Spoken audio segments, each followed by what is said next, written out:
Have you ever felt like you're running on a treadmill, working hard, chasing promotions, saving up, all in the hopes of being happy someday in the future?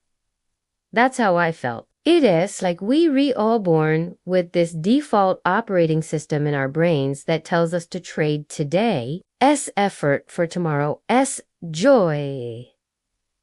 But what if there's an update for that system? That's exactly what reading the Almanac of Naval Ravikant felt like to me. This isn't your typical success or finance book. It's more like a toolbox, but instead of hammers and screwdrivers, it's filled with sharp, polished mental models. Naval, a Silicon Valley entrepreneur and investor, offers a brand new patch for our mental software. The core idea is simple but powerful.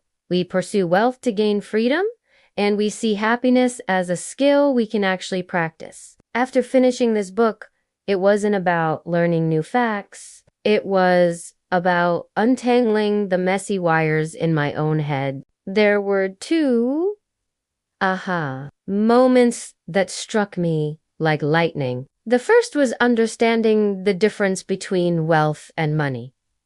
I used to think they were the same thing, but Naval explains that money is just an IOU from society. It's the credit we get for trading our time to create value.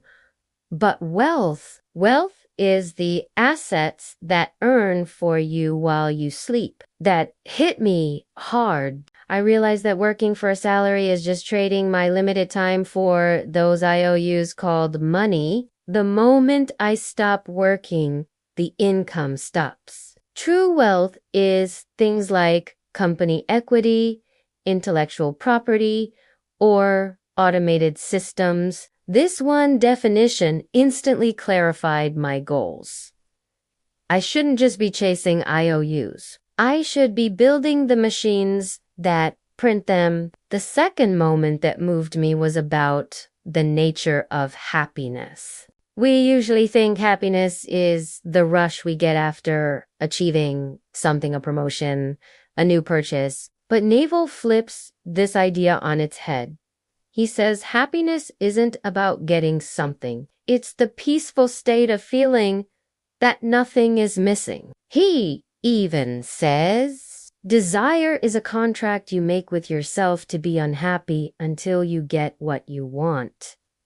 When I read that, I just paused. This isn't about not having ambition. It is about seeing a painful truth.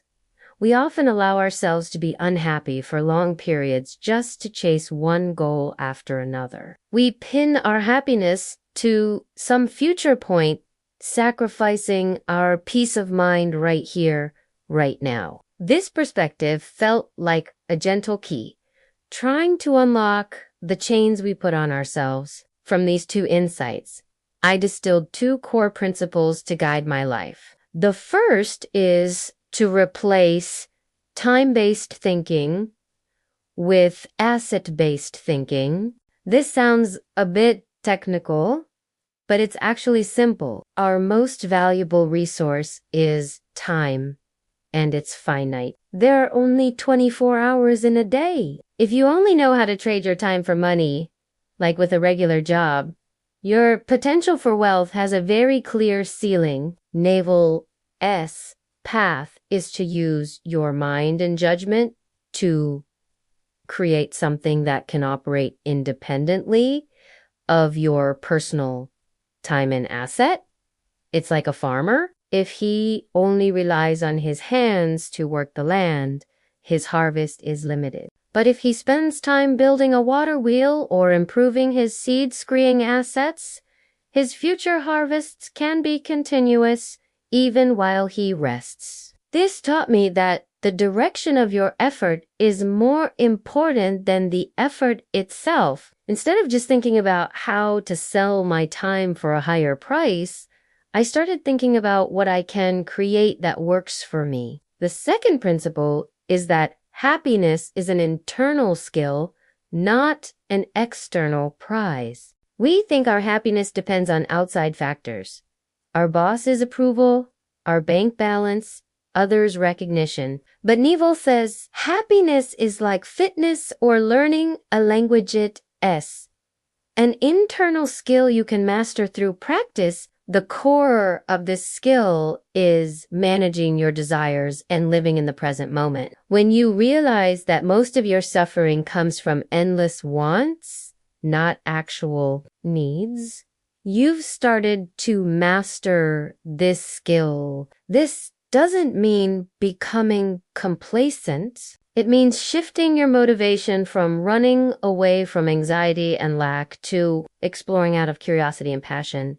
The first is like a refugee fleeing a fire, full of fear. The second is like an explorer sailing to a new continent, full of excitement. This principle was liberating. The control panel for my happiness was in my own hands all along, not with my boss, my bank, or anyone else. Now, all these big ideas are useless without action. So, here are 3 small things I took from the book that anyone can start doing right away. First, find your spark of specific knowledge. Neva believes the starting point for creating wealth is specific knowledge, the kind of skill that feels like play to you but looks like work to others. This isn't a popular major you studied in school. It's what you're naturally curious about, something you can do effortlessly. Take a piece of paper and think, what did I do as a kid that made me lose track of time? Or what activities get me into a state of flow right now? Write them down. Don't worry if they can make money. Maybe you're a great storyteller, good at organizing events, or you just know a lot about plants. Then spend 1 or 2 hours a week doing that thing purely for fun. See it as play, not a task. By nurturing this spark, you'll not only find more joy, but it might just become your unique advantage in the future. Second, practice a 1-minute gratitude session daily. The best antidote to the feeling of lack that makes us unhappy is to actively practice gratitude. This shifts our brain's focus from what's missing to what we already have. Pick a quiet moment each day, like when you wake up or before you sleep. For 1 minute, think of one specific small thing you're grateful for today. Not I'm grateful for my health, but something like I'm grateful the coffee this morning smelled amazing, or I'm grateful I saw a beautiful sunset on my way home.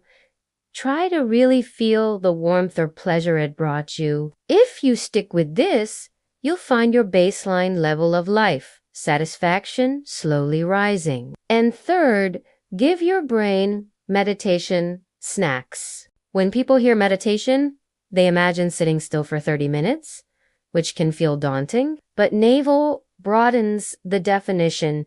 Any activity that brings your full attention to the present moment is a form of meditation. We can start with meditation snacks. Choose a simple daily task, like taking a shower, eating a piece of fruit, or just walking. Then engage all your senses. If you're walking, don't think about work or scroll on your phone. Feel your feet on the ground. Listen to the sounds around you.